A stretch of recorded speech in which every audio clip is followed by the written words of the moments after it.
Hey, what's up, everybody? Welcome back to season 2 of Conversations in Pop Culture, where I have with me Mike Tanner, Alice Yurick, and Scott Wilke, three members of the team behind Dead End Moon. So, welcome to the show, all three of you.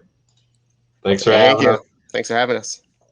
Yeah, now I am super excited because obviously Mike's been on before. Alice and Scott, you haven't been on, so welcome to the show. And I think the best place to start with this is before we even get into Dead End Moon, and Mike, I want you to be as professional as possible when I ask you this, is how did the three of you meet? Back alley somewhere. Well, it really was a back alley. I mean, like, do you want the real story, or do you want like a tailored one that sounds good? Like a sugar. Like Alice and I met through a dating app. Scott and I met through a dating app, and then I was just kind of the link. So Yeah. I think well, we've just known each other for years. Yeah, through different friends that we've been around and things like that, and then She dated the one of dating my app was just kind best of friends and how this happened. But we've swooped known in and each took other her. for a while. Yeah. You gotta date people that are friends of your Yeah, ex. she's been pre-qualified. She dated one of my Yeah. friends, so I kind of Kind of a already knew. vetting process. Yeah. And then, Scott, how did you come into this? Because obviously, for those who don't know, Mike and Alice are a couple. They're either married or they're going to get married. And that's why I asked the question. I said to be professional, Mike, for a very good reason.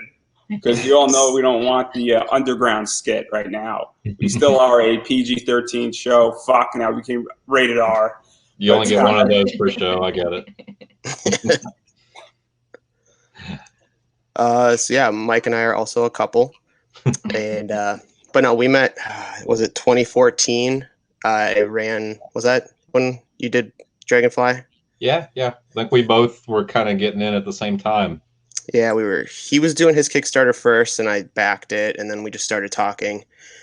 And I owe a lot to Mike, honestly, because my Kickstarter failed miserably, and I was about to just stop because I'm like, okay, this thing bombed like no other. So just let's throw in the towel. But so talking to Mike, he actually encouraged me to keep going with it. So just kind of like rebranded the whole thing, redid the whole thing. The following year, I did a new Kickstarter, and Everett Forge is now on issue 3. So that's how it And goes. we've kind of over time just kept in touch too, just talking and stuff. And we worked on a book together finally in 2019. It's called Undercity Tales, and that was like first time that I had an idea about something and knew that I probably wasn't the right person to write it. And so I reached out to Scott because Scott's like the writer. Like, I know a lot of writers. I think Scott's the writer that I really had in mind for that book, and he did a great job. I mean, it was so funny because, like, for me, it's such a long process to write a script. Like, I just kind of sit down and write 5 pages, and I'll really think about that for a few days. I'll really sit there and just plan out the dialogue and just go over these different scenarios. And Scott can just whip out a script overnight. Like, so we were talking about the idea of Undercity Tales, and like, just, I don't know, a few days later, he's like, all right, got it done. I was like, jeez. After that, I was like, man, I always want to work with this guy. This guy's got it figured out. Scott's a really, really great storyteller. And so it's kind of great that we're kind of working on another book together. And obviously that Alice is involved with finally too. So, yeah. So to even talk about that, because obviously you worked on Tales of Undercity, I think it is called. And then but you're close enough, man. It's all right. It's all right. 9 o'clock at night. I'm exhausted. So obviously that book happens, and then how does Dead End Moon spin out of that? Because obviously, where did that idea come from? And obviously, we're going to get into the story and how that all kind of goes. And the basic concept is that we have a bounty hunter who sort of has a cursed eye and wants to avenge her father and find her father's killer. And it's got very much sort of Afro samurai feel to it, and a variety of other things going on with it as well. Robin Hood Zenescope sort of also comes to mind. So how did that all spin out of this? Because I think that is what people want to know, because that Kickstarter is currently going on. I think you're over your original goal, and so the book's going to happen. And obviously, the more funding that occurs gets kicked into issue 2, gets kicked into other better production values, and allows this series to continue as forward and reach its full production in many ways. So where did that even come from and the inspiration come from? Who wants to take this? You want to do it? Big question. Nope. She's going to be really shy through this whole thing. Shy. She's super shy. Not in real life, I don't feel like this. We have some other, Alice and I have had some other ideas. I think Alice has watched a lot of me working on books, and so she's added a lot of feedback and input, and eventually I was just like, oh yeah, well, why don't you just make one? You know, if you got all these great ideas, it's like a couple fighting, you know. I was just like, oh well, if you think you can do better, then so I think it was a mix of things, really. I think of elements. I think one of the things we talked about doing was just first off, easing her into the process, getting her familiar with the process of working with a team on something like this. You know, she's an artist herself and does a lot of visual art, but this was something she kind of wanted to observe this process this time and actually get her feet wet and get involved, I think was the whole idea. And I think, I mean, for me, just having more things out there with such a strong female presence and that kind of thing was important. And it was something that, you know, he hadn't worked with, and maybe having me involved would help him have that kind of female voice. And then of course with Gwen in this too, you know, we have, you know, it's not men writing females. That doesn't always work out well. It's, you know, there's actually women having some input, which I think for me is good anyway. Yeah. So then we got Scott Wilke to write it, which is a man. So I feel like we talk a lot. We do. If anything's like, oh, girl. I wish I could. I don't know if we should, but I really want to share our group chat. Like for that, I mean, because we got the whole team in there, our letters. We'll see who the pervs are. We haven't announced our letterer yet, but like the whole team's in there now, and it's so funny just reading through the conversation. I'll be gone. I won't even read the conversation for a few days, and you guys would have been talking back and forth, and I'll go back through the messages and just crack up. So it's a really funny group working on the book, which, well, I guess we'll talk about the rewards at some point, but there's some pretty funny things in there. But, you know, the whole Western not having really strong female lead, I think it's because we're ignorant, and I think there are probably strong female leads out there in Westerns. There's more and more. But we were eating out somewhere and talking about it, and there wasn't really any that were really coming to mind. So we were like, well, we could do that. And then started thinking about it more. I was like, man, I can't write a Western. You can't write a Western. We want to make a Western. We need to find someone that's written Westerns. Yeah. And I was like, well, I know a guy who loves this stuff, is great at writing in general. You could throw him into any genre and he could do a great job. And that's Scott Wilke. And so we were like, that's easy. Yeah. So that's really what started the whole thing. So to even go off of that point, because this is super interesting, where you're obviously involved in producing it and creating it, and obviously putting together the team in many ways. And so what is that like, knowing what your strengths are and what your strengths aren't? Because I think sometimes in comic creation, people say, hey, I could do everything. And let's be realistic, there are writers, even in the big guys, DC, Marvel, Image, and they can't do everything. And so what was that like for you to realize that, and both of you to realize that, and then go out and hire Scott and get Scott involved, knowing that Scott is good at this particular writing style? Because it does state something about saying, hey, you know what, I can do an okay job at this, but somebody else can do a better job and deliver what this book should be.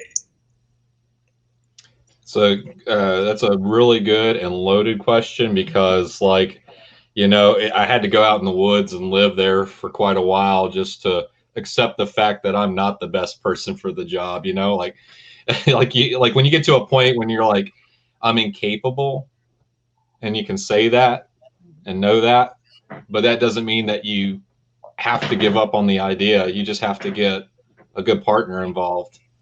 And you know, that was Scott. You know, Scott's really brought a lot to the story. I mean, Gwen has too, Alice has, I mean, everyone has, but, you know, Scott is really the one that sat down and really built out the characters on paper and wrote their dialogue and everything and did a really good job with it. So I think that's, for Scott, it's not hard to trust him, just because, you know, Scott and I have talked a lot over time and agree a lot on just everything, really. Like, you know, I think we're both summer blockbuster writers. I don't know if that, would you agree with that, Scott? Yeah, totally. Yeah. So I think we want to write fun, memorable stories that you could see on the big screen, and your whole family would Dead End Moon might be the exception, but your whole family would have fun. Like it's memorable and it's easily accessible. It's not too heavy into any particular demographic. I think it's meant to be broad and well received by many walks of life. So that's the whole idea, and make it fun. Like fun's the word to keep going back to. Fun. And then to jump into what were you saying? I'm sorry for interrupting.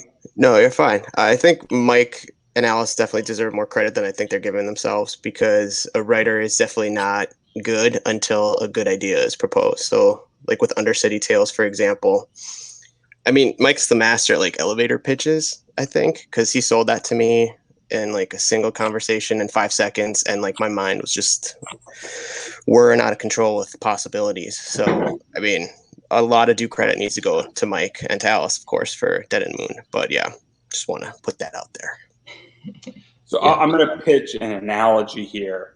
So you are what Joe Bruscia and Ralph Tedesco are for Raven Gregory on the Zenescope Wonderland series, where Joe Bruscia and Ralph pitched very much the idea and helped to build out the concept and some of the characters, and then Raven wrote the scripts in many ways. And Raven was sort of spearheading it and had a lot of input into it, but Joe and Ralph provided a lot of those ideas and raw materials. And so that's what it sounds like between Mike and Alice and Scott. That's sort of what it sounds like, where it's very much that everybody's bringing something to the table in that regard on how this entire process is being written and done. And I think that's the best way I could describe it. Because with Wonderland from Zenescope, and I'm dropping certain hints, and Mike knows why I'm dropping these hints. He knows why, because when we get to the rewards, there's a whole bunch of stuff that is going to be dropped. But that's sort of how I view this entire relationship, and both parts need each other in order for something to be produced extremely well. Yeah. Exactly. Yep. So now I really want to get into this, because I think this is super interesting, and there's a lot of moving components to Dead End Moon, and I think the best place to start is with Maggie. So obviously we have a very strong female character who has a cursed eye, who basically, as I stated, is a bounty hunter, and she's sort of dealing with supernatural elements in a Western, and her guns don't really miss. So we got a lot of cool stuff going on. We got a Tomb Raider vibe going on. We obviously got Robin Hood from Zenescope, legitly like the Cursed Eye, Robin Hood. It's definitely similar to that, but it's also set in a Western, and there is that idea of revenge out there, and I love a good revenge story. So what was like the inspiration for her? Because there are comics that are lacking strong female characters, and then there are comics that have them, but they don't seem to get much attention as of lately. And so what was that like? Because obviously you want to play to the Western side of things and keep those rules, bend them slightly with the supernatural elements in them, but you also don't want to detract from a strong female badass character at the same time. So what was that entire character building out? Because obviously all three of you had to work on building out her character, because it does hit. I feel like a lot of it came from kind of making just those small decisions along the way of, well, childhood to teenage years, and some of those things that kind of really, as people in general, we end up kind of using to become who we are. So I think having those discussions about those kinds of past and present and the things that led her to becoming who she is were kind of one of the starting points, really, for figuring out who Maggie is and what her goals are, or her fears, if she even has any. Things like that, just the personality, and what kind of language she would speak based on that. Would it be more intellectual? Would it be more just, pretty plain and Southern kind of Western, or, the kinds of words she would and wouldn't use, all these kinds of conversations that we would have along the way. I don't know if I really answered the question. You did. Okay. In a part, you know. And I'm taking away anybody else who's thinking. Redeemer.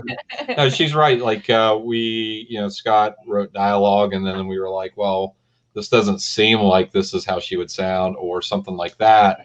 Or then Scott would write something else that sounded really good, and so then we would compromise or change really our perspective of what the character was. I feel like So we we- always challenge each other to justify the decisions, Yeah. so that the best decision always gets made. Absolutely. So that I think. So I need to read Robin Hood because you're not the first person to bring that up to me. So I know I'm familiar with Zenoscope, and I saw the character and I was like, all right. So I've got to figure out more. So the Cursed Eye thing, I wasn't aware of that comparison, but the thing about everything that we built was like the Cursed Eye was like a discussion that we had one day. I think Scott, that wasn't something in the beginning. I think we just decided on designing the character and then started creating a story around that. And everything was done in a very odd way. Like it wasn't like we didn't write the character completely and then start. We were developing the art and the script along with just these conversations along the way. So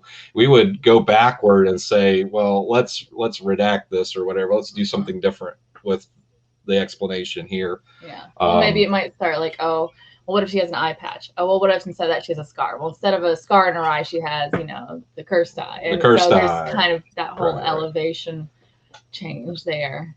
Scott, you say something. We've been talking too much. Oh, no, you're fine.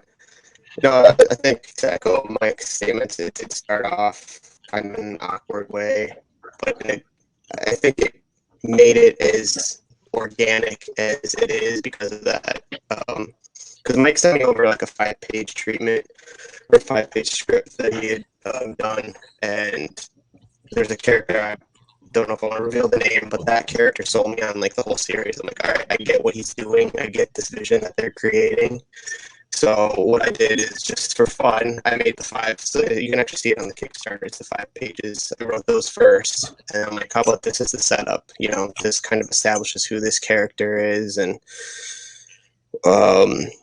what she's willing to sacrifice, who she's willing to sacrifice, and then just creating the voice from there. For me, that's always the most difficult thing. And writing a female character, I've never written a lead female character. Everett Forge has some, you know, side characters that are female. So I was nervous to do that, but I think I have a lot of strong women in my life, which helps with that. So my mom, my wife, my 6-year-old daughter. So when I'm writing those scenes, I'm like, how would my wife handle this? I'm like a badass. So, and then thankfully we have Alice and Gwen on the team to kind of be like, I don't know if they freaking say that. That's a dude, because that's the worst thing for me when a guy's writing a female character. You can hear that male voice coming through. It's just, it takes you out of the story. So I'm very thankful that half this team is female and can, you know, vouch for the things that we're creating.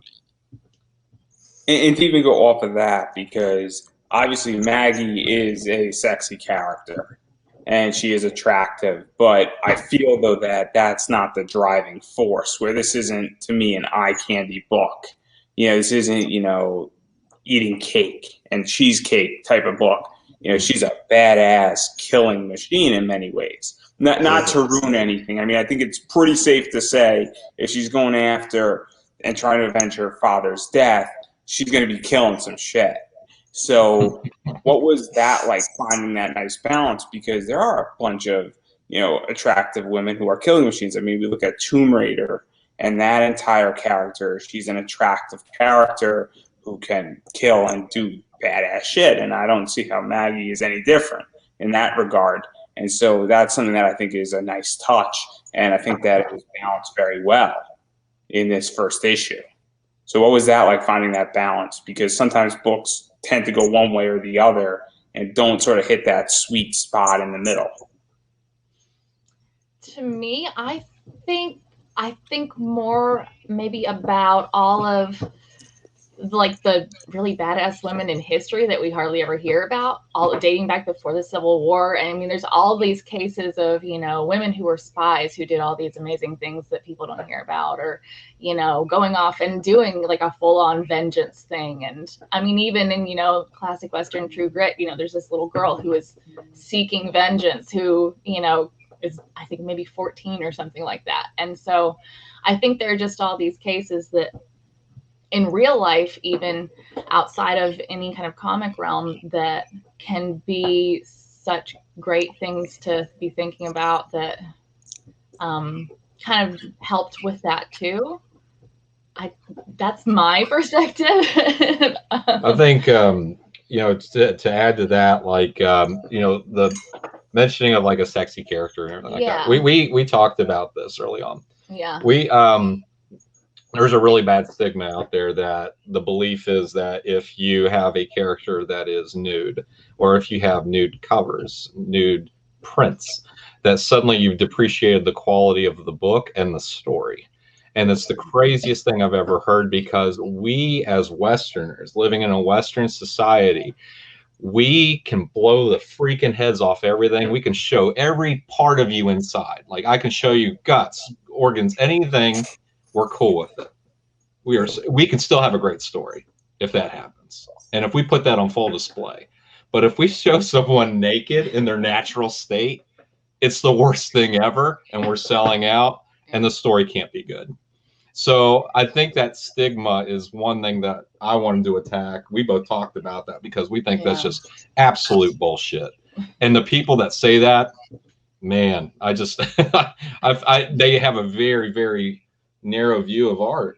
I mean, to me, in some ways, if nothing else, it really just kind of is an even more misogynistic view in some ways, just because it is, oh, so then you must be, you know, trying to monetize. So you're assuming that that's why someone would do it. Like, everybody wants to make money, but I mean, like a body, you know, so a body can only be naked if it's for profit. Yeah. But like, that's not what I'm about.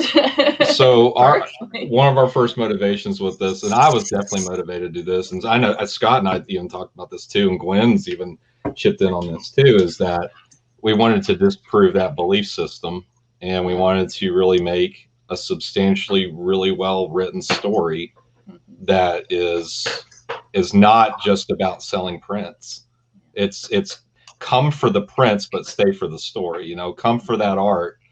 Be attracted to the book because of the art and all the, you know, whatever that is. But, you know, you're going to read the book and you're going to love the book, like 100%. Yeah. I mean, Maggie Dean is exactly who and what she wants to be at all times.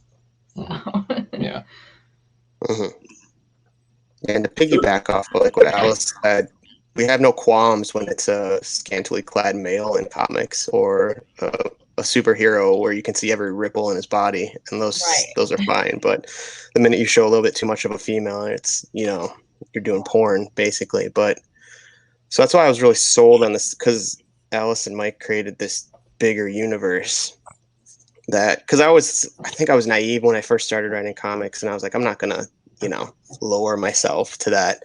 Like, I'm gonna make good stories, and I thought that for some reason innately meant that I had to steer away from that type of look. But in reality, you don't have to, because it's Maggie's power is her power, and that's whether it's her body, her special eye, whatever. So, and the key for me was to make sure that she wasn't like a Mary Sue, you know, where there's nothing she can't do. So she's flawed. She's a normal human. She's got issues. She's got, you know, her curse is her power. Her power is her curse, is her weakness, but it also gives her the ability to fight. She's just such a layered character, and Mike and Alice set that up so perfectly. You know, it was just fun to write her. So all those weaknesses are human. Yeah, so exactly. She is still human. For now. So I you can tell Scott's done a great job of he's had fun writing this. You can tell too, because, you know, like, people haven't got to really read. I mean, we haven't debuted the lettering yet or anything like that. We've just shown art so far, so we've just been pimping Scott out so much. People haven't even got to really read his dialogue yet. So we're going to show that off here pretty soon. I think we're just waiting on an alteration to one page, and then we're gonna share the first 5 pages with the lettering, and you'll get to read all the dialogue. And those first 5 pages, I mean, I've read through it just a few times today, and I still smile because Scott, he's done such a great job of, again, creating a great voice for Maggie that definitely feels like Maggie. Yeah. Doesn't feel like that's Scott talking. Doesn't feel like it's any of us talking. Oh, I want a beer. Yeah. Me too. I want a beer. So to even go further off of this, because I don't want to push too hard and ruin what's going on with Maggie and where it's going, but every hero or every person seeking revenge needs a person to seek on, needs a villain, and we have what is quote and labeled, might be the name, I'm not exactly sure, but the Dead Man. And obviously this is the person supposedly who killed Maggie's father. Maggie wants revenge. I'm sure it's a bit more complicated than we all know at the moment. Definitely this guy looks like one of the 4 horsemen, looks like a Grim Reaper type character, and obviously looks like the complete antithesis of what Maggie is, and looks like death in many ways. And so obviously this is a perfect character for a Western.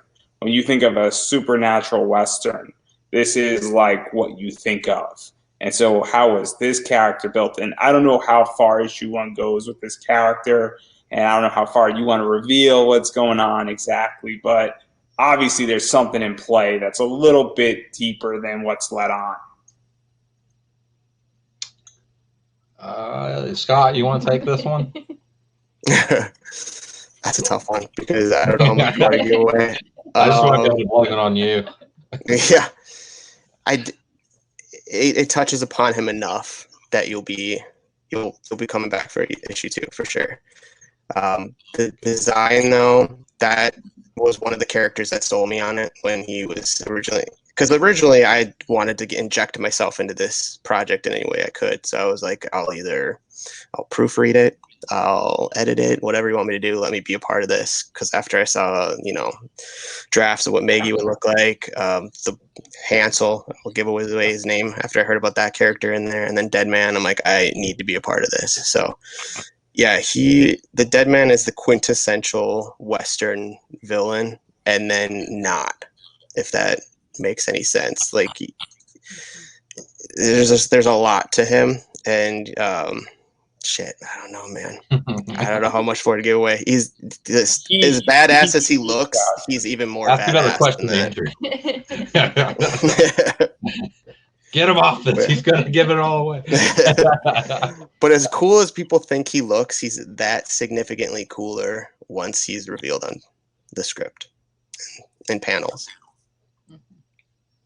So there's a lot of emotion and baggage attached to this character, to put it nicely, without giving too much away, that actually makes somebody care about this character. And this character just isn't just standing there doing acts. And I'll throw out a reference. This character is like Justice from Afro Samurai. And if anybody knows that, and yeah, if you see Justice and you start understanding Afro Samurai, and I'm using as many analogies as I know. Again, I'm like 28, so my narrow vision of society is like the last 10 years. So clearly, so I'm not going to push too hard on that. And now let's just dive into the rewards, because I think that's what's the most fascinating component about all of this. And so, obviously, I am a huge Zenesco fan. I am a huge Aspen fan. And we're going to get to some of that stuff. I think clearly Mike knows what I'm referring to when I drop that down. But I do want to talk about digital stuff before, because there is digital, and you can pick this up digitally. And so I am curious, because there's a long debate right now in a lot of these Kickstarter groups and comic groups, and it's been for a while now. And I am curious how you guys feel about digital. Because I feel that for the last 3 years, there's been a very stigmatizing view on digital. And now I feel like that's changed because of COVID. And so I am curious about digital, because I like reading digital comics. I like the fact that they're cheaper. They're more easily in my hands, faster. And sometimes I don't have $10 or $20 or $40 to back a Kickstarter, but I have $5 to back one. And so I'm just curious how all three of you feel about digital and where that's going, especially I feel like COVID has changed that a lot, and the stigmatization, as well as the fact that I felt people were leaving a lot of money on the table. I think it's made it really accessible. I mean, kind of like you were talking about, where we're in a kind of a time where people are so starved for content and things like that, but they also maybe don't have that same kind of budget to work with that they maybe had, a year ago.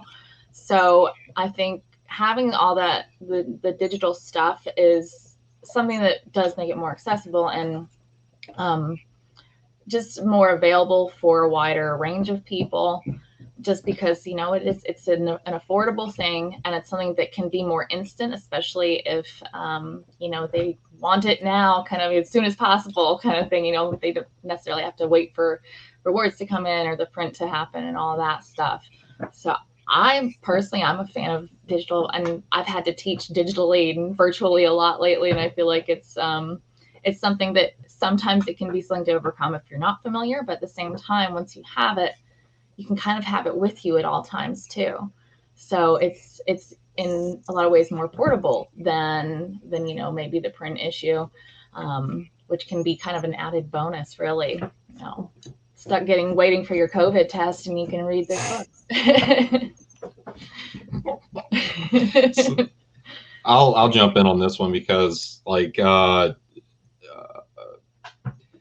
I'm old school. I like to have everything physically, but I'm a dinosaur, and I think about my niece who's 21, and she reads comics and stuff, and I never knew this about her because I always thought as she was growing up, she was makeup tutorials and all about just not anything that would really make me think that she would be into comics anyway. But then she surprised me one day and talked about webtoons and how often she's on there reading, and there's this whole culture, there's a whole generation, younger generation than us, that just swarms to webtoons and services like that. And that stuff's just steadily giving you content. It almost, it's more aligned with the Netflix of the world and things of that nature. So comic distribution, we're so there's so much of it now. There's so many places you can get content that getting it to people as quickly as possible is almost part of the pitch, and digital does that. And digital makes it more affordable to make books. I mean, if we didn't have to print the books, if that was no longer a format, we could make more books. We're not making as much money off the books, but we're also saving on print shipping costs. Mm-hmm. But it can reach more people. It can, yeah, it can reach more people. I want to have the thing in my hand, I like having it physically. And I think there's a whole market of people that will always prefer physical. And so I think that's where Kickstarter really thrives, is people getting exclusive physical elements that they wouldn't get from a retailer or get from Comixology or any other digital platform like Spinwiz or any of those other places. It would be just all impersonal, and I think that's the one thing that Kickstarter helps with, is it keeps the physical alive, although there's still a lot of people that back digitally. But it's still, it allows for that print to continue on. Because you got to think, people buy vinyl records, right? And by no means is that the best audio format out there. Well, some people argue with me on that one. Let me be careful with it. It is a collector's edition format of your favorite album, right? You can't pop a vinyl in your car. You're going to listen to it through Spotify, right? So that vinyl's there to cherish it and have it. You kind of consider it a valuable album because it's in that format, it's a personal connection to it, right? And I think that's how we all treat the physical format of comics. Or it's the place to hold your drugs. You need a place to hold every once in a while. Back in the day. Just say it. We hide our drugs all over the place, man. We're hiding that stuff everywhere. So, what about you, Scott?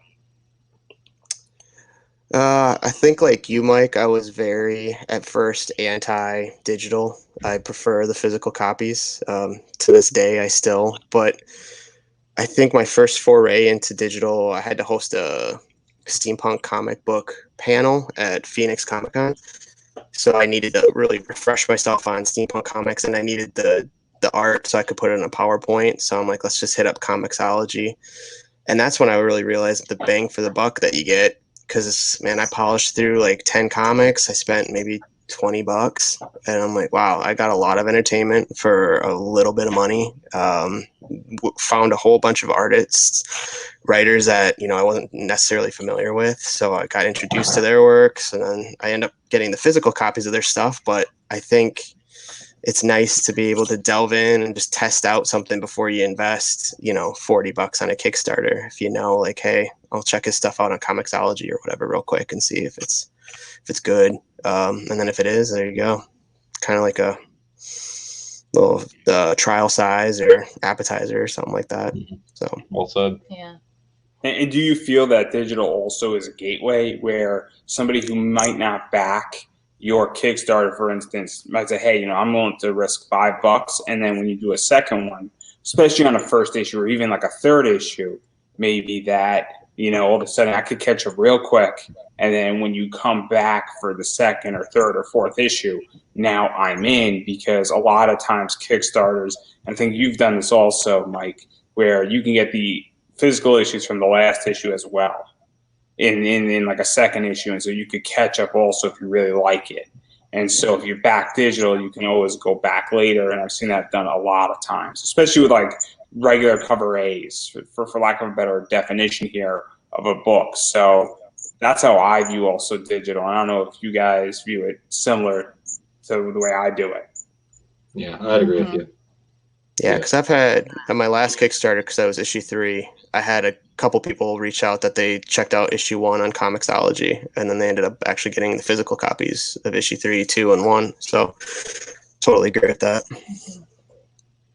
And then since we're talking about physical copies, we might as well just dive into this. So obviously there is a bunch of physical rewards. So there is the original cover done by Gwen, and so she did the original. And then there's a bunch of variants. And this is where this gets fun. And this is my sector, because I'm a big comic book collector.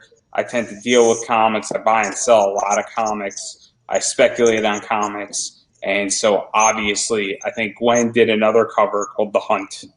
And then Angel Moon did a cover, Moonlight Brawl. And I'm not sure what these two covers are referencing. So you guys can fill me in on what those two covers are referencing, because the rest, I have a pretty good idea what they're referencing. So just to correct one thing, Gwen's only done one cover so far. She's done the main cover, and there's a cover that looks very similar to her art style. It's actually done by Kevin Anthony De Castro, which he goes by Teven. I don't know. You say it either way. So he did the Hunt, and then Moonlight Brawl was done by Angel Moon, who I wasn't as familiar with. I just came across his art, and I just loved the style. It looked like it was Overwatch. Like he looked like a concept artist for Overwatch or League of Legends. And I messaged him and asked him about that. Coincidentally, he has done stuff for. So I was like, well, perfect. I would love to see this character in your art style. And he was that was the second art piece that was done on the book. It was very early on. So he helped shape the look. So to even talk about that, because I'm going to take a guess here where you reach out. ArtStation is kind of one of the places, and there's a few others, maybe DeviantArt. And I don't know if there's a third, but obviously, how does that even process go for you looking for people? Because it's just like you just like literally say you're scrolling and you're like, that's cool, and let me see if that person's interested. Or do you actually have a list of people that you say, hey, I know that I want person A to do a cover, and I don't really care? Or is it a mixture of both? Because obviously everybody works differently on projects. That was by accident. It was very random. And most of the time, it's funny that you mentioned that because I just built an Excel file of all the artists, writers, editors, cover artists, artists that do better interiors than covers, which I won't tell you who's on that list. Like literally every profession, interviewers, everybody on a master list with contact information. So that way, when I do more projects, I can just filter and remind myself of who all's out there. So when I built that list, it's like 200 people. I was like, holy crap, I didn't realize how many people I knew. Okay. And it's not done. That's the thing. I started with Facebook though. Just meet friends on Facebook, people that have added me, I've added. I see someone's art, I add them. I want to follow them. And what happens is over time, there are certain artists you become more attracted to because you see more of their style and how they've evolved. And so you start to subconsciously start thinking of a story that would pair well with that artist. So I think part of it's starting with the artist and wanting to work with them. You know, I think Dead and Moon, early on, it was Gwen was like kind of the foundation of doing the book was because we loved her art. So it started with her. But as far as these cover artists and stuff, I mean, that's just mostly before we get into the JC Fabel and Brian McNay stuff. But those were just people that we came across and knew. You know, Taven, however you want to say it, he did a cover for us, but he also did a pinup for Undercity Tales that Scott and I worked on. So, you know, some of these people were just people. Gwen, same thing, actually, Scott. Gwen, first time ever working with Gwen was pinup for Undercity Tales. So these are people we worked with before. Yeah. Did I answer that question? I answered it how I wanted to. All right. I want to say, I hope it's your question. Your question, not bad. I'm going to modify that. My answer is way more interesting. I'm just going to ramble until it makes sense. And since you dropped it, JC Fabel and Brian Managay, I want to say it. I'm probably not going to get that name right, so forgive me. And hopefully the gods won't strike me down with lightning. Obviously, there's a set of 3 covers, and then there's Z-rated covers. So I want to deal with the clean side first. Obviously, there's, I believe, what is called Knight Rider. It is the first cover, and I think it's either a white horse or a black horse. I think, and it looks very much like Lady Death type of vibe. And so I like this cover. It's awesome, I think, and I just like the lady vibe compared to it, very Western.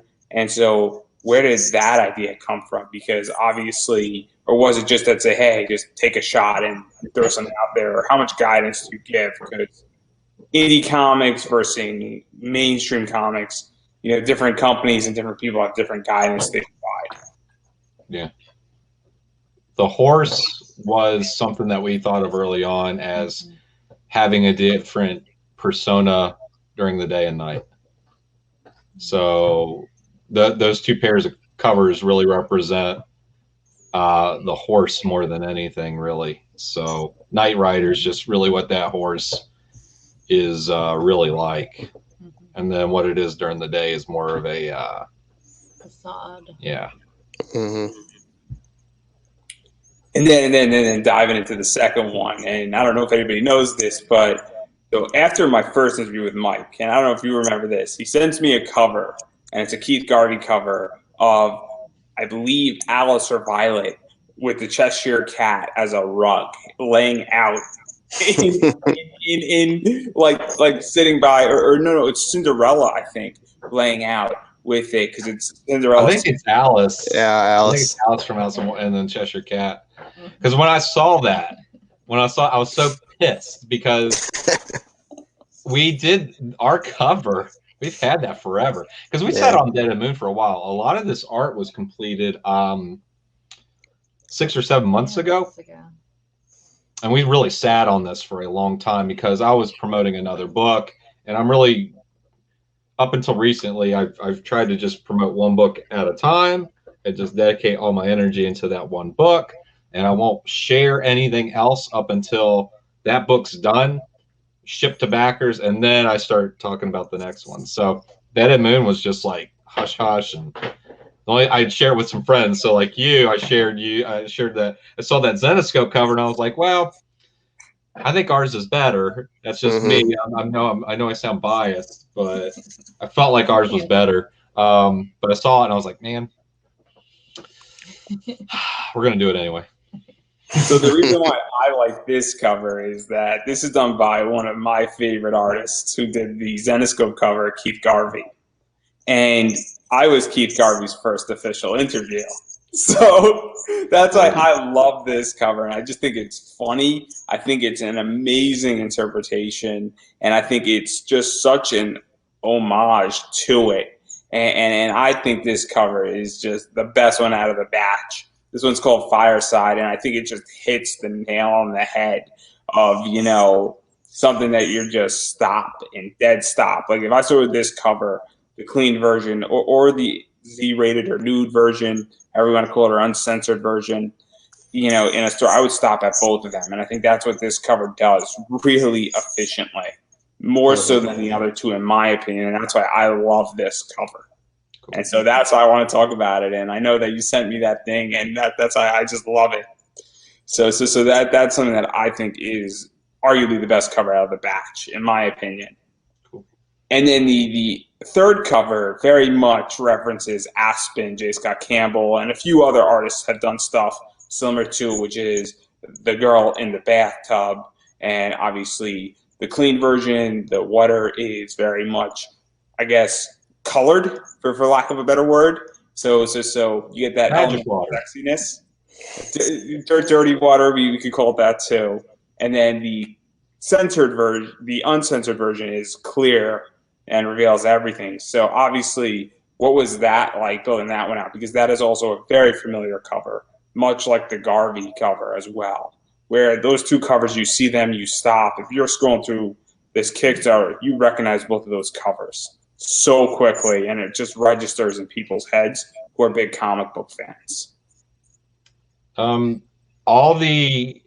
We decided that if we're going to do nude covers, that they were going to be very character driven. We didn't want them to just be her at the beach in a bikini, just because that's just not realistic of the time. So, and I think we'll continue with that theme always. So you're never going to see her in like a cheerleader outfit and absurd circumstances. It's all going to be relevant to the time. So the Knight Rider cover, and then during the daytime she's nude riding the horse. We call that cover Godiva. She's that kind of woman where she could do that during the day and not care what anyone thinks. What's somebody gonna say? She's that powerful to where she can do whatever she wants. You know, she wanted to ride bareback on a horse. She can do that, you know. So and then the Fireside's kind of the same thing. You know, there's this playful nature to her, but at the same time, you know, she's laying on top of something that she just killed. You know, you know. So it's very like cat and mouse to me, like, but everyone else is a mouse and she's the only cat. Right. Yeah. And then where you have this last one of her in the tub.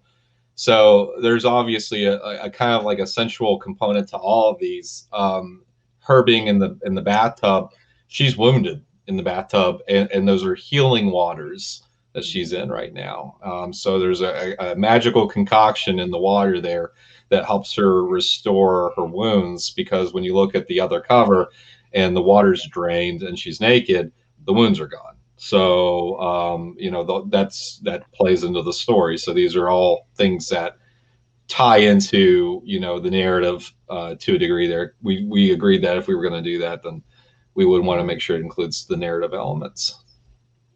And then to even go further off of this, because this, I think, is your first forte into nude-rated covers, uncensored covers. You know, and obviously, and I'm going to bring up something and might go into a little bit of dangerous territories, but Black Jackets, which is your other work, is definitely more of an all-age book.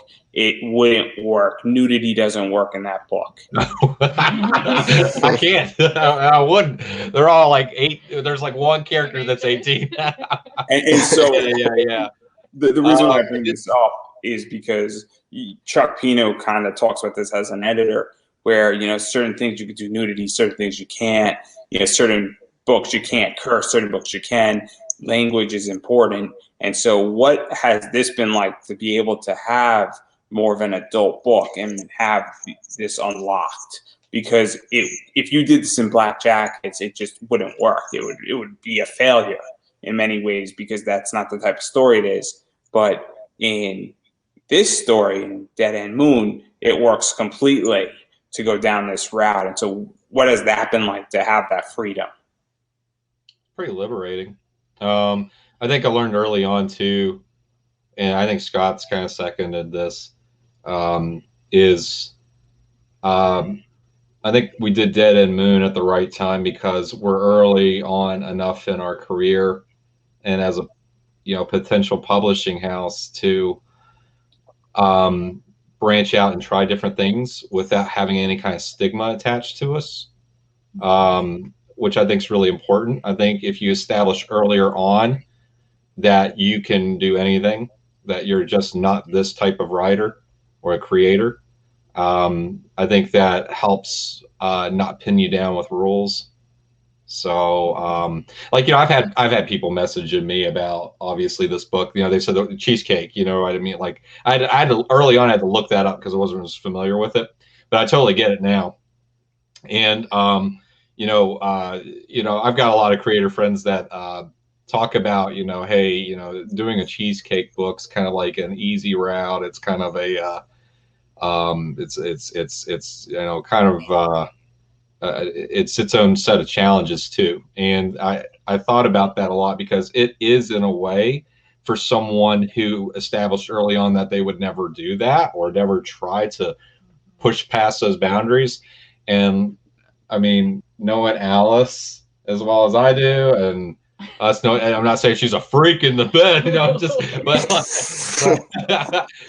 just knowing like her and I, like she's one of the first people to be like, fuck it, let's do it, and that's your one effort. And and I thought the same thing. I was like, you know what? It's pretty liberating to say, for the sake of the story, if it fits it, do it.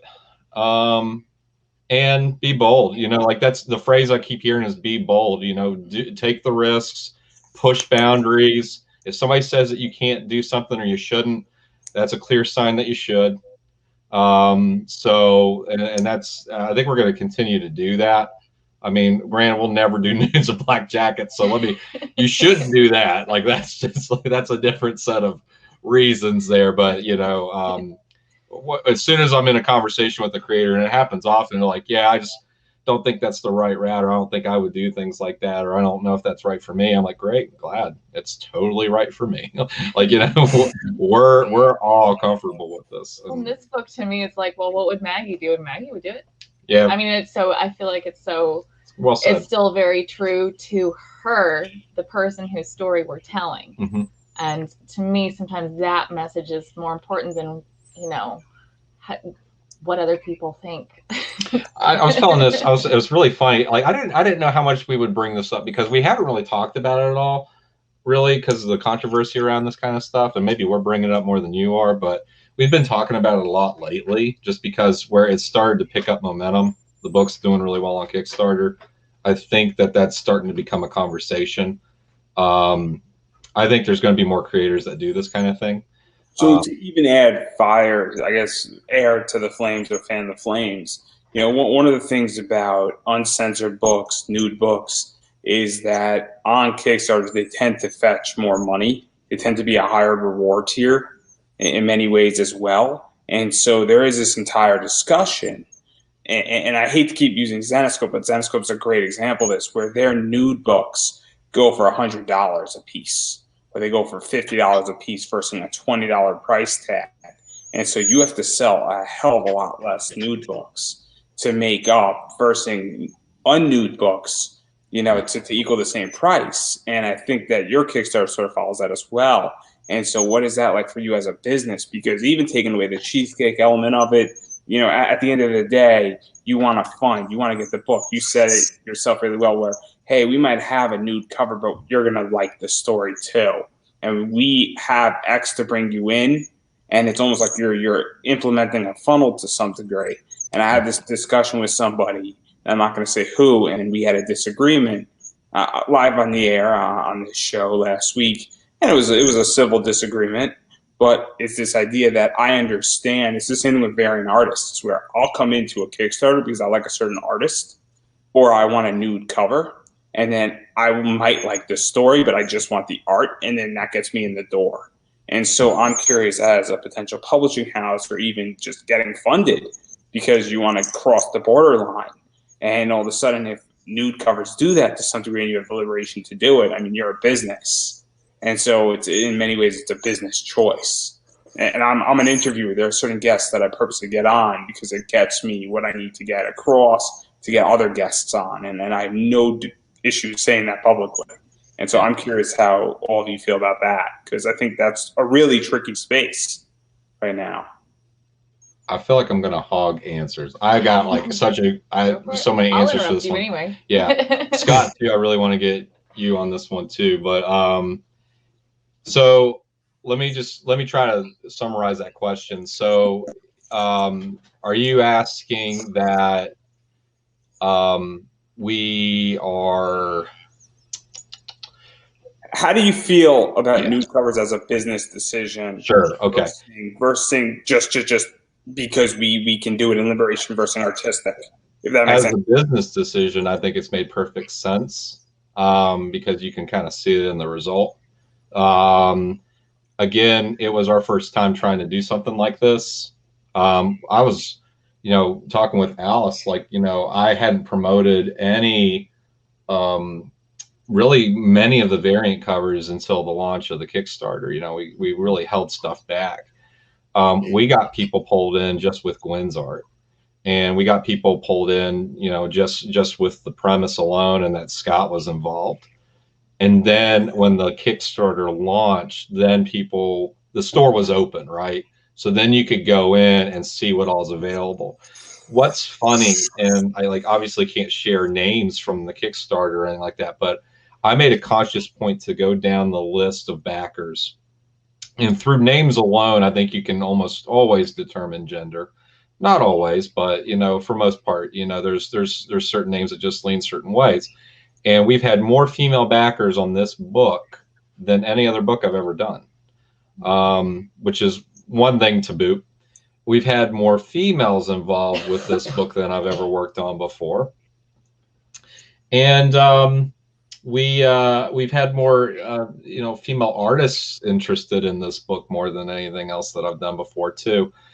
I think this kind of using it as a business tool, I think it brings in a certain demographic of people that like Zenescope and stuff like you're mentioning, but I don't think we're really trying to go down the Zenescope path, because it's almost like there's a disappointment if they don't do that, right? There's like a certain expectation that if you have a Zenescope book that you kind of have to deliver on that, I guess, maybe. And I might be looking at it from the outside in. But it's kind of like something that they're really well known for, right? Is definitely it's actually tricky because Zenescope is known for two things: strong female leads and cheesecake exclusives.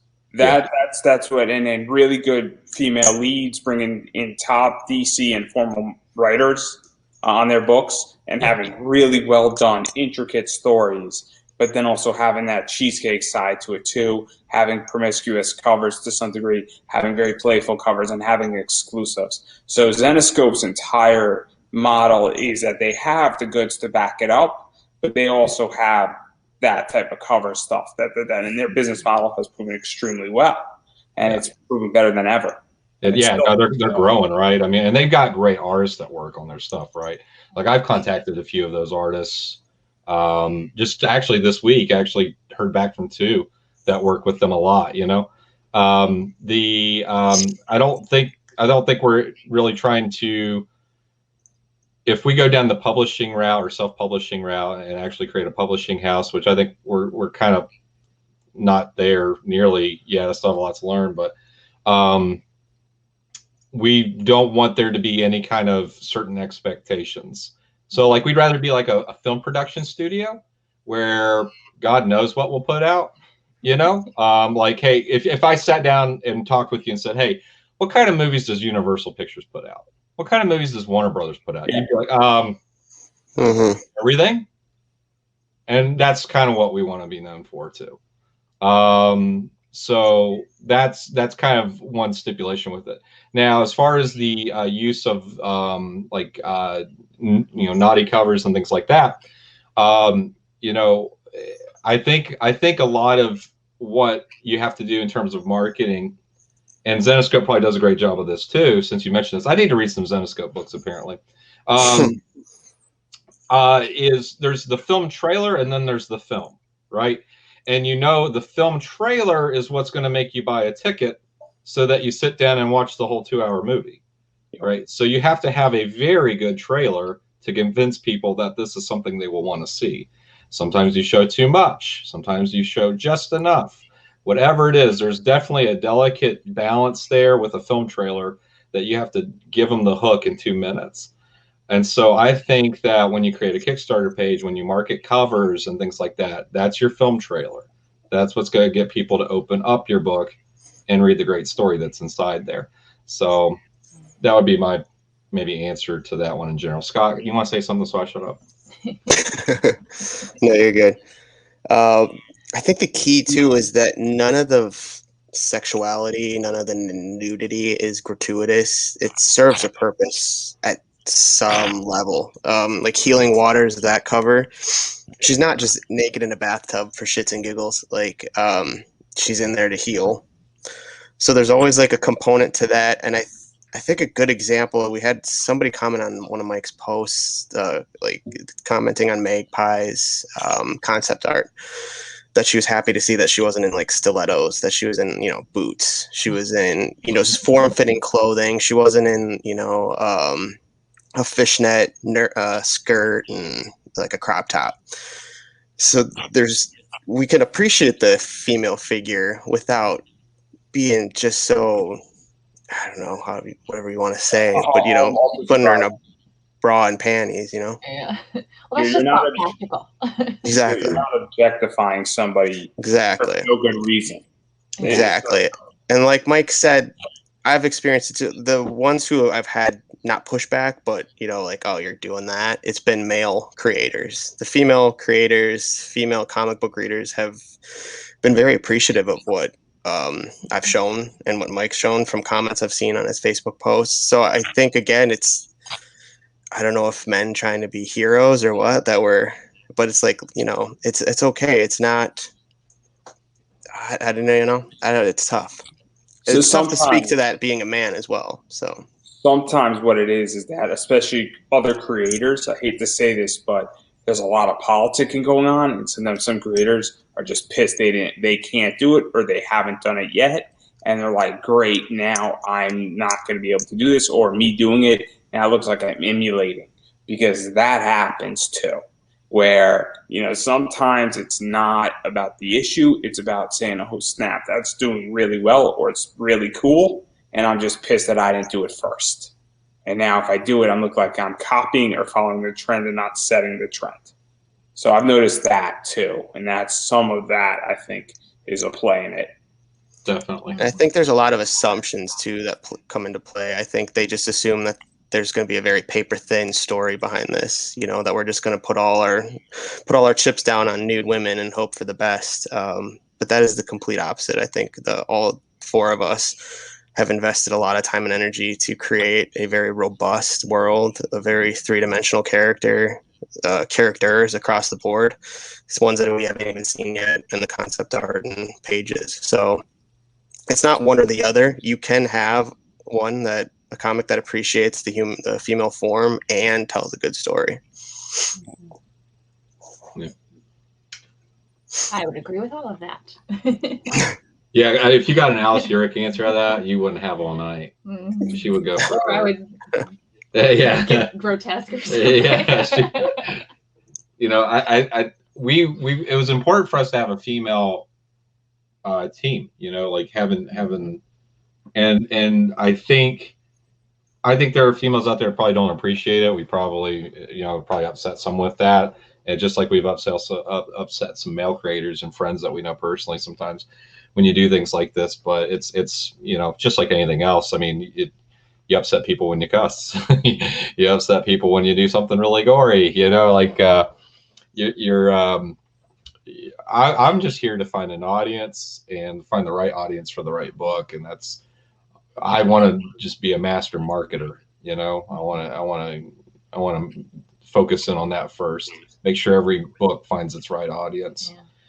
Well, it's you think about business strategy and things like that, and I mean, I guess if it were really and truly a business strategy, I feel like we would just stop making everything else and just do like titty stuff. But yeah, I don't think that's happening. We have too many other things and ideas to create. this whole thing was just you know, start off as the foundation for Alice to see the process and get more familiar with it, so that she can spin off and continue to do more independently, you know, and try, you know. So you know, it's been great working with, you know, Gwen and Alice and Scott, just because we'll bounce something off each other and be like, hey, is this too much, or is this the right approach and stuff. And it's been nice to see a group celebrating together every new piece of art we get, or every decision we make in terms of the story. This is the most co-created book that I've had, that I've like produced. And it's been exciting to see that, especially with the team makeup that we have. Yeah, please continue. Sorry, just another tell that I think it's beyond just trying to sell books is if that was the only goal, like Mike would have done the covers with her in a cheerleading costume, or her sitting out on the beach with a margarita, like keeping it confined to the reality of her world, keeping it confined to certain parameters. It should show our audience that this isn't about just to lure you in with a bait and switch, like, hey, naked lady, just kidding, crappy comic. So hopefully that's a tell as well, that we are trying to tell a really good story, but at the same time, just want to show what Maggie's got to offer. Mm-hmm. So I'm going to challenge that a little bit, and the reason why is that I think that the average comic reader now is much smarter than 5 years ago. And so I think that, you know, you can't 5 years ago, you know, I think you could pull that a lot more efficiently. And the reason why I say this is that it's the same thing with movies. You know, 5 years ago, a movie lasted, before it was bad, a month in the theater. Now we get 2 weeks. Obviously, pre-COVID, if a movie bombs, it's in and out of that theater like nobody knows. And I think comic books are the same thing.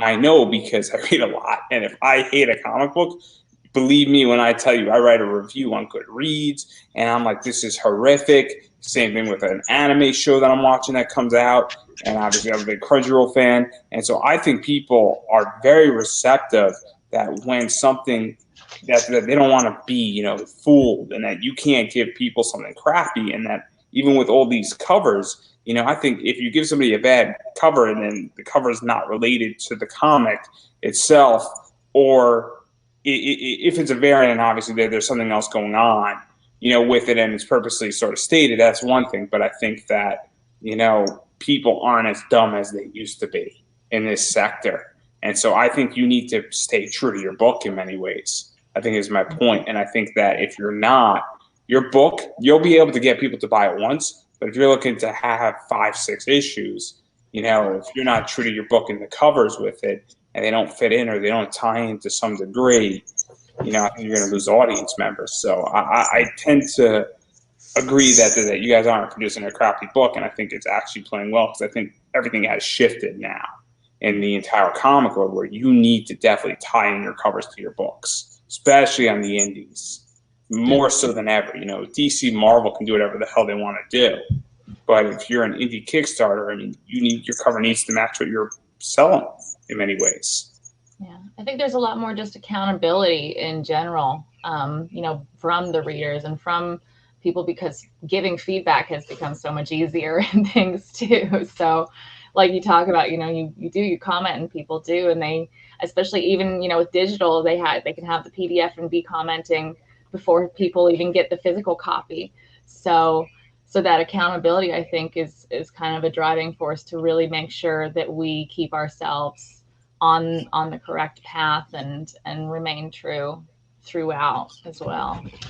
I think another thing too is your fan base. It is whatever you make it, because you every decision you make will either cut out a supporter or gain a supporter. And so I mean, it's so funny because like we've had so much fun on this book. We're talking about some pretty serious elements, you know, as far as the comic making process and you know, perception versus reality and all these different things. But you know, a great example of this is late in the game we decided as a stretch reward that we were going to make a version of this book where every drawn gun or pistol is now finger guns, and every horse is a hobby horse, and every sound effect with a gunshot is pew pew and all that stuff. And the whole book's basically being re-illustrated to be corny like this, right? And so I sent that through as an update through the project update on the Kickstarter and told everyone that that's something we're going to do. And got a lot of personal messages, got a lot of comments on the update, and everybody loved the idea. And that is more mirroring, that mirrors us as creators on this book, because we're all very corny people. If you read our group chat, it's amazing how corny we are as people. And it's a funny group. Like it's just a really, really funny group of creators. And we even integrated that into this project. And I don't know how we made it happen, but we did, you know. And that's another great sign of the fact that I think, you know, we kind of carve our own path as we go along, right, with every decision we make. And this is another one of those examples of it. Is Jack back there just really going ape shit at him? That's my dog's fault. Can you hear him? It's a wolf howling. That's a wolf howling, yeah. My dog just barked, and your dog heard it through. Heard another dog. Yeah, you got a dog over there that can hear this right now. The funny thing is, our dog doesn't even know what he's barking at. Like No. he's special. He's our special little boy. Eats his own poop. Barks into the night at anything. Yeah. So we've been talking extensively about the Kickstarter process, and obviously you're now making a corny book, and obviously I think that's great, and I love when people realize the customer is right first and foremost, because that's what this sounds like perfectly, and I think that's a brilliant idea, knowing that you guys can make fun of your book as well. I think it's really shows that you're willing to listen to your audience on what they want and what they're interested in and how they're viewing things, because I think that that's super important too, especially with the indies and everything that's going on. And we're going to talk about that in 1 second, but I do want to talk about a bunch of stuff really quickly. Obviously, there's t-shirts that are exclusive to the Kickstarter. You can get prints of the covers. You could have a wanted poster of you done, and I think that's going to be in the back of the book for those who want to sort of get drawn in and be part of the book to some degree. I think you could also somewhat be in the book as well in another capacity. And then obviously there's the John Royal variant as well, which is cool because John Royal's done everything, and he's just one of those guys that people know from Marvel. I think he sends stuff from DC and IDW, I want to say as well. And the whole thing, he's sort of big. So obviously there's a lot of stuff that people can pick up as far as rewards, and there's something for everybody, whether you're going from digital all the way to just clean covers, to nude covers, to John Royal's cover, t-shirts, and a bunch of other stuff. I'm pretty sure I'm missing some stuff. Just, you know, some stretch goals that we've had in place, and no, that's pretty much it. I mean, I think this is the first campaign where we're really just focused on prints, you know, covers and prints. Mm-hmm. Like that's been the focus, you know, not a lot of gimmicky, because, you know, with a Western, you know, we talked early on about all kinds of different rewards that would be like physical goods and stuff. And I think this time, I think we wanted to experiment by making the campaign more simplistic. Mm-hmm. I've done campaigns before where I've just, you know, I come up with just wild, wacky stuff that people get it, but it's just a lot of physical goods outside of just the art. So we kind of scaled back for this one. It'll help our costs. It'll keep our costs low, you know, and I think that was another point of this. This is an expensive book to make because of the artists that we've had involved, the team that we've had involved, and for the only reason but to make sure that the book is high quality. So, you know, we wanted to make sure that rewards wouldn't really cost us a lot, because shipping will, printing and shipping will. So to even jump off of that, because obviously one of the things that I think though that does benefit you is that obviously cons are shut down. They were shut down for all of 2020 since March, and it's looking like it's going to be similar to that as well. You know, hate to be the bearer of bad news here, but obviously COVID has done a lot of damage to that entire scene, and I think it's driven a lot of people onto Kickstarter that weren't there. Obviously, Keanu Reeves, Boom Studios has done a lot of help with that to some degree as far as driving traffic, Scott Snyder and a bunch of big names. But obviously, people also have less money and they have more money at the same time. It's the weirdest thing in the world where, you know, it's tricky because people want to spend money and people do have money, other people don't.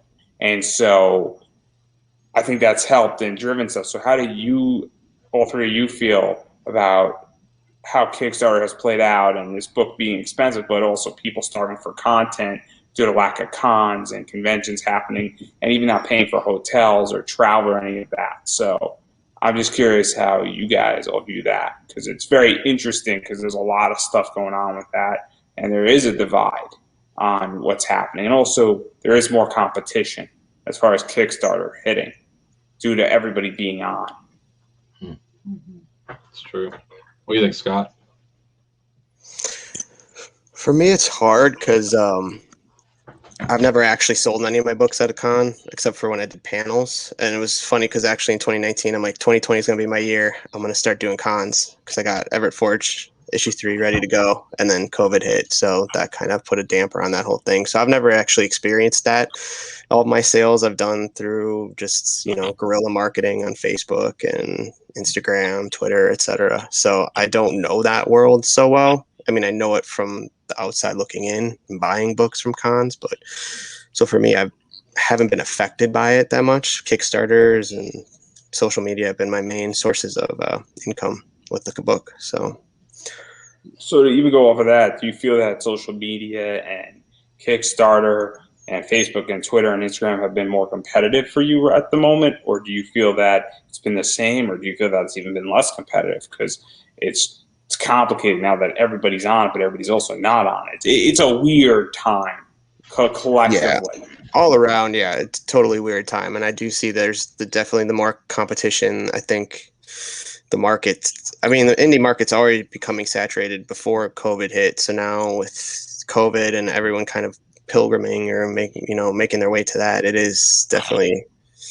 it's difficult. I haven't ran a Kickstarter since, what was it, 2019. So I don't know how bad it truly is in the fields. So Mike can answer that better, but definitely on Facebook and Instagram and everything, there's a lot of competition out there. I haven't done a con yet, and I know, Scott, you've done conventions before though, right? Because like you would do stuff like the you went to like steampunk conventions and things like that, right? Yeah, I never had a booth to sell my comics. I just would sell them at the panels that I hosted. But yeah. Yeah. So that's already more than what I've done. And I've booth babed. She's been a booth babe. Nice. Yeah. So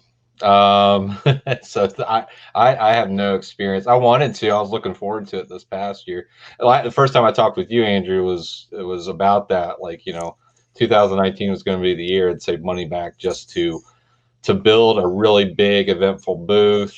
And I was looking at models and people to have at the booth, and then just save money back for all that. And then 2019 happened, and 2020 happened. I mean, and then 2021's shaping up to be about the same. I think, yeah, it's money's being lost definitely more than it's gained. I think, like, you brought up like Keanu Reeves partnering with Boom, wasn't it? He was with Boom in that book. Yeah. So like there's no sacred ground. Like there's nothing that's ever going to fully belong to the indie community. Because what happens is the indie community comes up with the ideas and it gets traction. And then big publishers see that. And then that's all they need to see, right? The proof's there. And so they do it too. And so, you know, they can go through Kickstarter and do crowdsourcing. And that might feel like it makes it more competitive for indie creators. Like the money's not going to be there for them the same way because maybe money's going towards Scott Snyder, who's running a Kickstarter, or, you know, Keanu Reeves, who's making a comic, you know. But I mean, it's just like anything else. I mean, you can't be upset about that because, you know, people have the option to spend $5 on your book from you, who's an untested, unfamiliar source, or they can spend $5 on something that they know what they're going to get in terms of quality. They have a built-in expectation, and it is exactly, it's going to meet that expectation. So it's always a risk to invest in something that's unfamiliar. And so we're always going to be at a disadvantage there, you know. And if big publishers come onto the Kickstarter platform, well, it got there because the indie community tapped into something. So I think we just need to keep considering what our next avenue would be if that one gets crowded or overcrowded, you know. But I don't think we're there. I mean, I think the indie community is probably stronger because of Kickstarter, and just because there's a presence of other creators and publishers on there now, I don't know if that's really making us not find an audience. I think it's the whole reason we found an audience is because of Kickstarter. So I don't know. I don't really have a good clear answer on that one. I also think Kickstarter has become very much a social tool for a lot of people. It provides a lot of data now. You know, 5 years ago, Kickstarter did not provide data the way it provides now, where you know your age group, you know your demographic, you know the part of the country people are ordering from. I mean, if you're shipping it yourself, you definitely know the part of the country that you know you're shipping to, and you can get an idea, as you stated during this interview already, Mike, that like you have an idea of who's ordering and what demographic is ordering certain covers, and so obviously that is very useful. And I think that big names coming in, I've said this before, is that they have a right to do it, but it is a double-edged sword, and we are opening up Pandora's box, and we don't know what that's going to look like in the next 2 to 3 years. It could be the greatest thing, it could be the worst thing, and we don't know in the indie community. And I am not an indie comic creator. I just happen to have interviewed a lot of people in this sector, and if you can't see the writing on the wall, then you know that's what it is. I mean, it's pretty blatantly clear. But having going off of that, and obviously I know that all of you haven't done cons as far as selling books, where do you even think cons are going? Because obviously 2021 is not looking like it's not going to happen. And obviously the vaccination is getting rolled out, but it's a slow process. Also, I think people aren't going to be saying, hey, let's go to a 100,000 person con so quickly. I know that I'm not interested in going through a 100,000 person con or a 20,000 person con. You know, even if the vaccination is 100% effective and COVID is long behind us in the middle of June, I'm not so gung-ho on coming back to the con scene so quickly, not to mention the economic effects and other things. So I'm curious how all three of you feel about that, because it is tricky and it's very unknown, but there's certain parameters, I would say, that sort of give me an indication. I don't know if you agree or disagree or what your feel is on it, because you guys are more on the inside than I am. You would have to, if when it comes back, you have to fundamentally restructure the whole way it operates. I mean, if you've been to a con, you know it's shoulder to shoulder, squeeze and pass, especially like in Artist Alley. You know, if you you're breathing in everyone's stank at that point. So I don't know how. I would hate to have to be a con organizer and try to figure that out, because that's going to be a nightmare. I mean, spacing booths, you're going to have less booths to sell spots to. I don't know if you restrict how many people can go in at one time.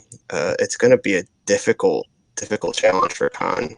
I don't even know how you even enforce people wearing masks. I don't know how you enforce, honestly, people no. in the way they do now. You know? Yeah. Pictures, like, oh, it's really nice if you did this, please. Everyone come as your favorite Mortal Kombat character. Well, that would be, Yeah. I'd be all for it. And Mortal Kombat Con will do, something else. That one will do well. That year. They'll all go as like Also all outdoors. Do you notice how much more attractive people got too because of that? I mean, like, that's.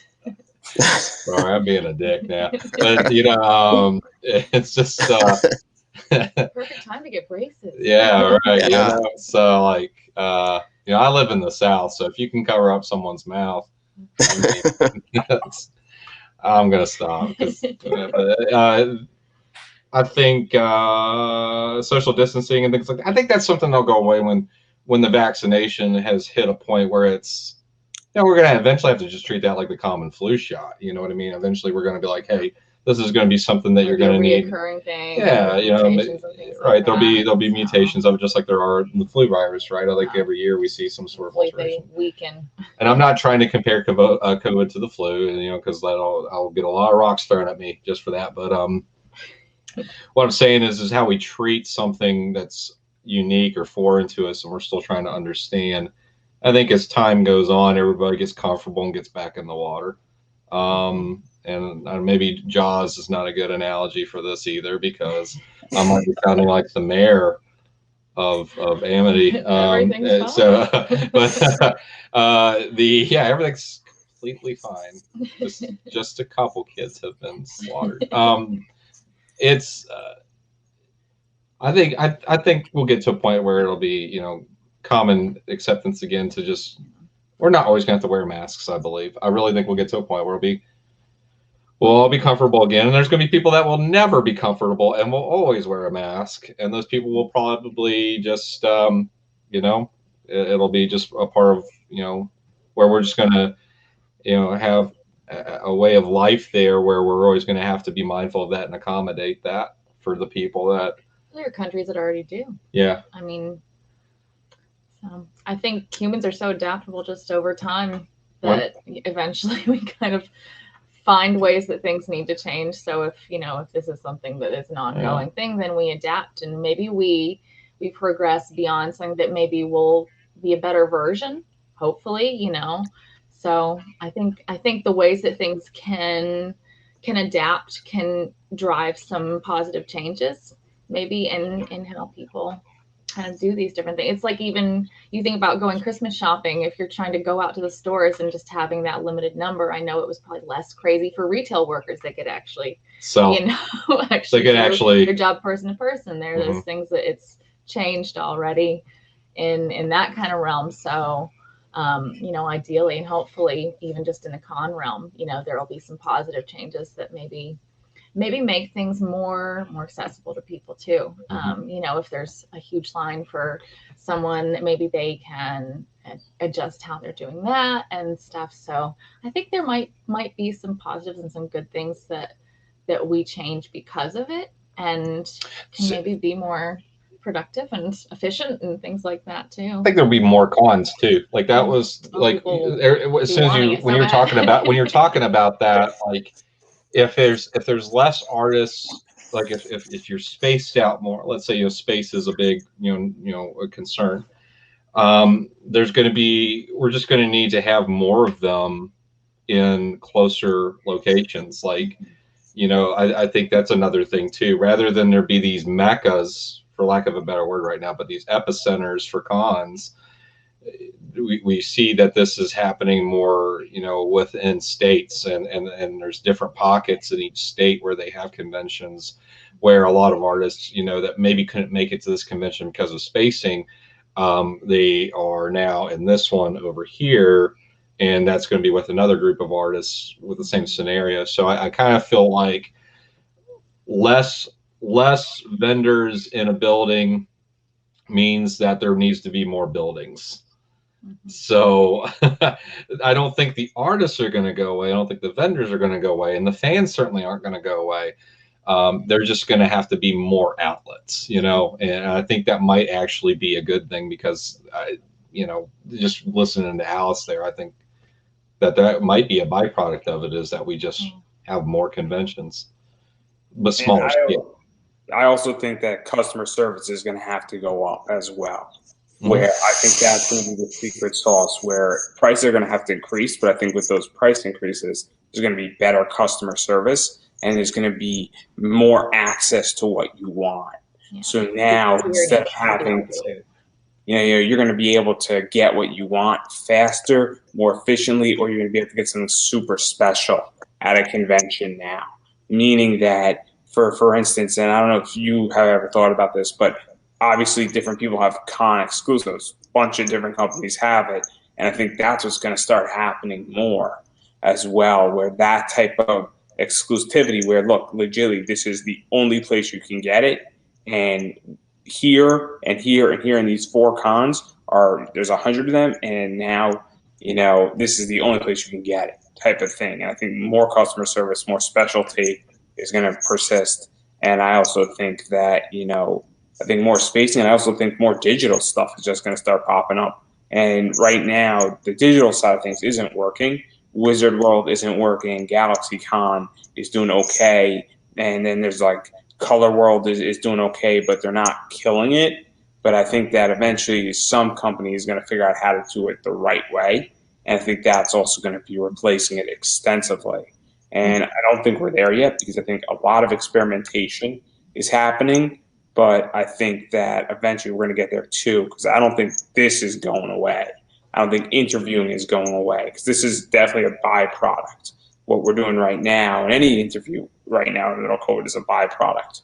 Because legitimately last April, there was, I would say, 80% less people doing what I'm doing right now. And now there's everybody and their uncle's doing this. And it's crazy. And so obviously, I think it's clear on the Kickstarter side, it's becoming way more competitive. And podcasting has probably grown by 500 to about 1,000% in the last year or so, because everybody's doing this. So it's clear to me where things are going. And I don't think the digital stuff is ever going to leave, because I can reach more customers for $20 than I could ever reach at a con, which is insane on Facebook right now. Yeah. So I think that's where I think when we get comfortable with a method or a platform, that's when you should switch it up, because if it's easy for you, like you just said, everyone else will jump on and it'll become easy for them too. And then suddenly, it's like it's oversaturated. You got like that pool where everybody's in the pool. Peeing. Which I'm into. So, but we learn things about you, Mike, every time. So I think you could probably make the physical experience, finding a way to elevate it to where that's the only, like, I think people, even in this environment, I think something that's probably affected a lot of us. I think it's affected my mental health, but just not being able to be out drinking with friends occasionally. And that's not something that I normally do, but just, knowing that I can do that and it'd be comfortable, and knowing that I can hug a bud, like just when I want to. Things to say no to. I like bud hugs. Yeah, I like being able to say no thanks. I'll see you guys on the next one or whatever. But I want to hug Scott. Like, I see Scott right now, and I want to be face to face with this guy and hug him right in front of Alice. Front hug him, like really full like body touching. Beard to beard, man. Chest touching. What's the cup your ass? Like, I want to close mingle together on that connection with this guy. Like, I want to have that, like, and there's a bunch of friends that I've made through the community that I don't really think about them as just like indie comic friends. Like, I don't really say that really anymore. Like, when I'm talking about Scott, when I talk about Alex, they call, like, Alex calls me. Alex is another creator that I'm just that worked with me on Midnight Highway. He calls me just out of the blue, just talking, shoot the shit and stuff. Like, we formed friendships through all this, and I think the convention experience, I think, is something that we all want to get back to. If not even just to meet like any potential fans or consumers and customers, but just to hang out with friends and to see friends and make new friends and stuff. I think so. Like, when you think about the customer experience side of that, is you're going to have to treat them like friends. I mean, you're going to have to make them want to be with you in person and hang out with you. and shake their hand. I mean, that's I look forward to that a lot. You know, somebody buys something that we made, like I want to look them in their eye and shake their hand and get their first name. And while they make laps around the con, I'm going to like yell out their name every time and point at them and wink at them a little bit. And I think that's something. Yeah. And I think that's something that cons are going to have to figure out how to do, in which I think even going beyond just the vendors and all that, I think a convention itself is almost going to have to start treating people like friends and not as a commodity. Because I think that's another good thing that's going to come out on the con side is that, you know, fans aren't commodities anymore. You know, because now, you know what it is. I don't think I'm in the minority on what I said about not jumping right back into the pool. I get that people are hungry for it. But, you know, I think the same thing, obviously I'm a big wrestling fan. I think WWE, AEW, the indies on wrestling have the exact same problem where people like content and they're starving for it. But I don't know how many people are jumping right back into the pool first second they get. And I think that there's going to have to be a change in the way business is done.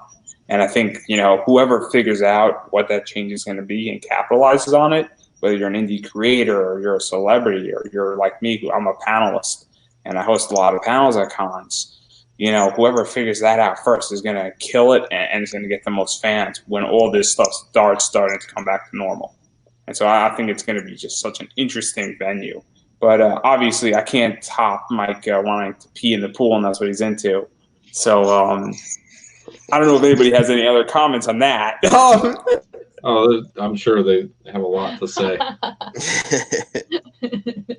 But having said all that, and I really can't top any more questions I have, and I'm sure I missed a bunch of stuff, and so I'm going to give everybody an opportunity to self-promote. Obviously, the Kickstarter is out. You're fully funded, so the book's happening, and now it's just a matter of reaching stretch goals. And if you want the book, you know, obviously you can pick it up. Again, digitally, you get a bunch of physical stuff. You can pick whatever cover you want.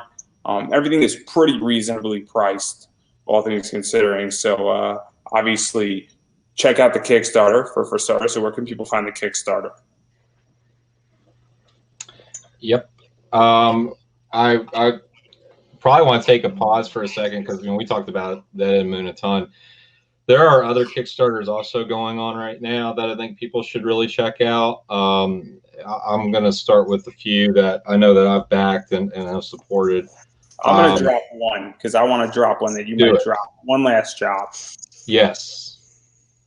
Go back. Aaron Down is probably watching right now and making sure that we do it. So, those guys over at Catalyst Comics, they're a nice group of guys. Both Matt and Aaron, really good dudes, have a lot of hustle right now. They're putting a lot of creativity behind their projects. I think they have a lot of love for the community. They're just really nice guys. I think that they've made a really cool book here. Good talented artists on it. It's a black and white book. Kind of if you enjoy the Bourne Identity or the Bourne series, James Bond, things like that. If you're a Polar fan, this is a good book for you. Yeah, there you go. So one last job, The Illusion Witch by Ruben Romero. He was on. He's a bud of yours. Yeah, I know. So you got to check out. Four-time club, Ruben. Oh, okay. On the fifth one, we're getting shirts. This is number 2 for me, so geez. The Illusion Witch, you guys should really check that out. I think it's a very colorful looking book, hyper fantasy, but at the same time a very human story. Ruben kind of gave me just a general outline of the way the story goes, and I think that people would be pleasantly surprised by the veil of fantasy and what's really going on.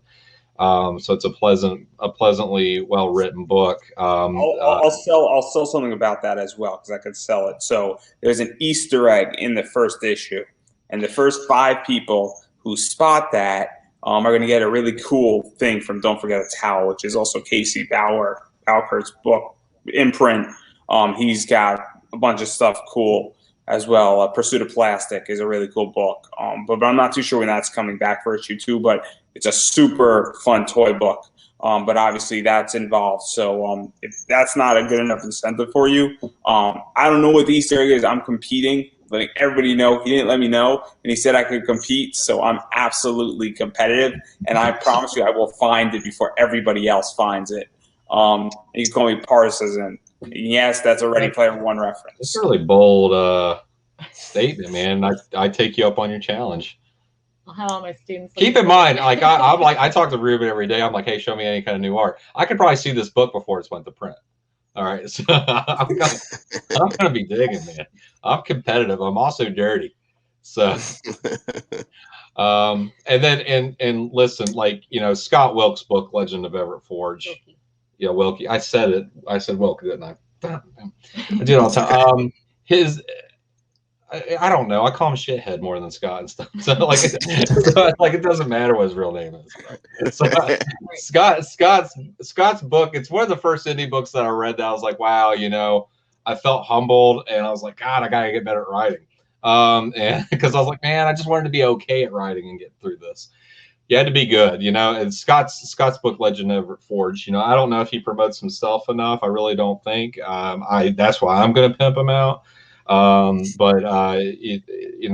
do you even have this book available to sell to people? Do you have copies right now that people can buy? We do. About Time Comics. All right, go to About Time Comics. Is it .com? Is it Yeah. Time Comics? I think so. Yeah. Yep. You got to read this book. Steampunk Western. If you want to generalize it with a genre, it's just really great art and a great story. Really great dialogue. That's the thing that drew me to Scott. Was he just does a great job with dialogue. It's a great series. You can see the posters behind them on the wall. So I got to drop that one too. That's the whole reason why, I kept making comics was because of inspirations like this. So I think people need to read this book. Thank you. It means a lot. And now where can people find this Kickstarter? Since we all took a pause and promoted everybody else's stuff, obviously I want to direct people to your Kickstarter as well. That's the point of this. I mean, seriously. Dead End Moon. Just type it in. Just literally go to Kickstarter, search Dead End Moon. It will be the first thing that pops up. And the project image is black with just the focus on the main character, so it'll stick out. Purple text, purple logo. That's a great thing about titles for books, right? Is you try to make sure you have one that sticks out, that's unique, that can draw attention to people. I hope I did that with that one. So, for sure. And then even going beyond, I'm going to let Scott promote something in a second, and Alice, you could also promote something. But obviously, where can people follow you, Mike, on social media? Follow, obviously, Black Jackets is out there as well, and a variety of other things, just to keep up to date. Because you've got a bunch of projects coming down the pike. Mm-hmm. We all do. And Facebook. I'm 37 years old. I haven't jumped on Twitter. I'm like, I can't quite understand the platform well enough to make it effective. Instagram, I'm on there too, but I find that I can routinely communicate and connect with people through Facebook the best. And so just, Mike Teener, just look me up on Facebook, and you can look up Alice as well. She's got two. Professional. Yeah, my professional one. Which is her middle name. Yeah, and Alice Elaine. Alice Elaine Yurick, as opposed to just Alice Yurick. So, but yeah, that's the best way to find me, Facebook. And I respond to every message. I talk to everybody. If you comment on something, if you send me a message, I'll respond to you. As weird as you may be, you will get it. Do it. You will get a response from me. I will ignore Alice. Playing on Facebook all day. And then what about you, Scott? What do you have to promote as far as what's going on with your work, as well as where can people find you, and where can people find Dead End Moon and all that stuff like Kickstarter? Yeah. Legend of Everett Forge. We have issue 3 out, abouttimecomics.com. Otherwise, you can hit me up on Facebook, Instagram. I'm Scott Wilke 24 on Instagram. What else? I'm working on a book with Lee Giles from About Time Comics called Red Scare. It's a zombie apocalyptic, black and white, Sin City-ish, very cool, cool look and work. And what else do I got? Undercity Tales through Mike, so you should check that one out. And I think you can get that through the Kickstarter, right? The Undercity copy. An add-on. Yeah, you can get As it an as add-on? an add-on for Dead End Moon. Basically, just the whole Bad Bug library is on there. So yeah, That's just my placeholder publishing name right now. No, I love it. But yeah, as Mike shouted me out, definitely check out all of Mike's. I have Mike's entire catalog, so add those on to your Dead End Moon, because there's not a single weak story in there. And Black Jackets, I've told him this from the start that I see that being a Netflix series, like Umbrella Academy. So now we have it on film that I've said that. So yeah, that's all for me, guys. So I don't know if Alice, you have anything you would like to promote. Not really. I don't know. She's I don't know. I don't know what I do. Other people tell me what I do. I mean, I guess I have my Facebooks. I have my Instagram, Corduroy Croissant, spelled like the coin corduroy. You'll never find her. You won't. She picked I forget to post stuff on there anyway. Two words that no one knows how to spell correctly. Yeah. I'm still trying to find her. But I mean, mostly I guess I've just been working on this, and then artwork that I put into art gallery exhibitions and stuff. So she's working on another book. She's trying to be. I don't know how much I'm supposed to say and not say. Okay, don't say anything. Because I don't feel like I seem know more interesting yeah. by not saying anything, right? So there you go. There's more to female leads. More female leads. Not of the nature that you're thinking either, right? So, but it's going to be fun. It's going to be really, I think it's going to be something that we really haven't seen. I think one thing that we always try to set out to do is to make something that we don't think's out there. So, so really strong female leads, and a pretty interesting premise. And she's working on that right now. We'll probably talk about that more as we get about halfway point in the year. Yeah. Nice. Or halfway point in actually doing it. Yeah, that's it. It's concept phase, which means just talking about it. So on that note, we're going to wrap up, but I have been saying it with every single interview, and this is over 100 at this point, and I'm sure people are getting sick of me saying it, but you have to support indie. Because if you like what you see, no matter who it's from, and in particular on the indie scene, you need to support it. And ideally, you need to support it economically, because it's great to tweet something at and all, and I'm all for that. And I'm a big proponent of following people on social media, liking their Facebook pages, friending them if they're cool with that, checking out their Instagram, tweeting at them, sharing it. That's all great. But at this stage in the game, if you can afford it, you have extra money lying around, I get it. COVID's tough. People are struggling. Please take care of your family, your dog. Make sure your house's mortgage is being paid, your rent's being paid, 4 walls are around, electricity's on, internet's on. Please take care of yourself first. But if you have extra money, please consider definitely backing this project and other projects. Even if it's a digital reward and it's $5-10, it goes a long way, and it does make a big difference. And it is super important. And if you can, as I stated before, you definitely need to be backing social media stuff and following people on social media, checking out their website, checking out what they're doing, sharing it on your social media, because that goes such a long way as well. And at this point, there's no excuse anymore. And if you can't do one, you should do the other, but you should hopefully do both, because they are super important. And so on that note, I'm going to give both Scott and Mike and Alice the final word. So anything else you'd like to say, the floor is yours. I mean, I'm just thankful for this opportunity to get to kind of be here and do this experience for my first time, kind of interview stuff and all that. So I've had a really nice time, and so I appreciate the invitation. Scott? Yeah, thanks again. I think this is my first podcast, so awesome. Thank you.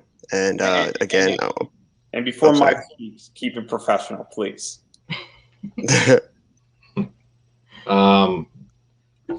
Thank you, Andrew.